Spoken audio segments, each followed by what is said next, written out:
Red bull इस गाय के ऊपर स्प्रे मार देता है, जिससे गाय का शरीर सोने का बन जाता है। गाय का मालिक दादा जब सोने की गाय को देखता है तो वह बहुत खुश हो जाता है। दादा रेड बुल से वह स्प्रे मांगने लगता है, जिससे वह सब कुछ सोने का बना सके। इतने में रेड बुल ने दादा के गार्डन में स्प्रे मारकर सारा पेड़ सोने का बना दिया। उसके बाद वह पास में खड़े एक घोड़े के ऊपर स्प्रे करके उसे भी सोने का बना दिया। दादा इतना सारा चमत्कार देखकर उससे रहा नहीं गया और वह स्प्रे मांगने लगता है। रेड बुल उसे 10 लाख रुपए में 20 लीटर स्प्रे देने के लिए तैयार हो जाता है। दादा उसकी मुंह मांगी कीमत पर राजी हो गया और रेड बुल के घर स्प्रे लेने गया। रेड बुल बोला, ये 20 लीटर का स्प्रे है और आप इससे अनलिमिटेड सोना बना सकते हो। दादा बिना कुछ सोचे समझे रेड बुल को 10 लाख रुपए देकर स्प्रे खरीद लेता है। दादा बहुत खुश था, क्योंकि आज वह हर छोटी बड़ी चीज को सोने से बनाने वाला है। लेकिन उससे पहले दादा ने रेड बुल की बनाई गई सोने की गाय को सुनार को बेच दिया और उन पैसों से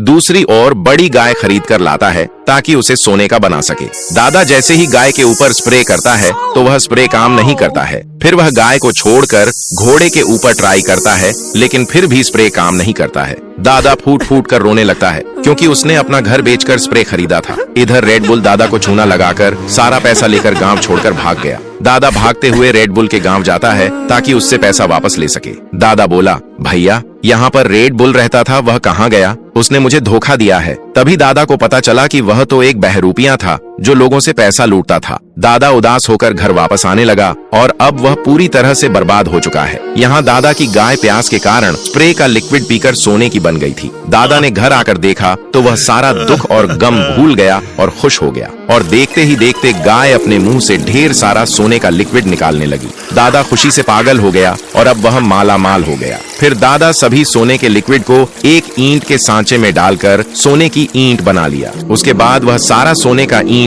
एक टेम्पो में भरकर सुनार को बेचने चला गया। सुनार भी इतना सारा सोना देखकर हैरान रह गया और उसने पूरा सोना खरीद लिया। उसके बाद दादा को एक दिन की ही कमाई में एक टेम्पो भरकर पैसा मिल गया। दादा उन पैसों को अपने घर न ले जाकर पहले एक गरीब गांव में ले जाकर बांट देता है। गांव वाले भी इतना सारा पैसा पाकर खुश थे, मानो उनका जीवन अब इसी से पूरा हो जाएगा। रेड बुल को पता चलते ही दादा को पैसा वापस करके गाय को ले जाने की जिद करने लगा, लेकिन दादा जब गाय को देने से मना कर देता है तो रेड बुल उसे लेकर भागने लगा। फिर वह एक चलती ट्रक में गाय को लेकर चढ़ जाता है, जिससे दादा उसे नहीं पकड़ पाता। रेड बुल घर जाकर गाय को सोने का लिक्विड देने को कहता है, लेकिन वह लिक्विड नहीं देती। गुस्से में आकर बदमाश रेड बुल गाय को पीटने लगता है और गाय रोने लगी। गाय बोली, दोस्तों, यह बदमाश रेड बुल जबरदस्ती सोने का लिक्विड मांग रहा है। आप लोग लाइक सब्सक्राइब करके कमेंट में यस या नो लिखकर बताओ कि लिक्विड दूं या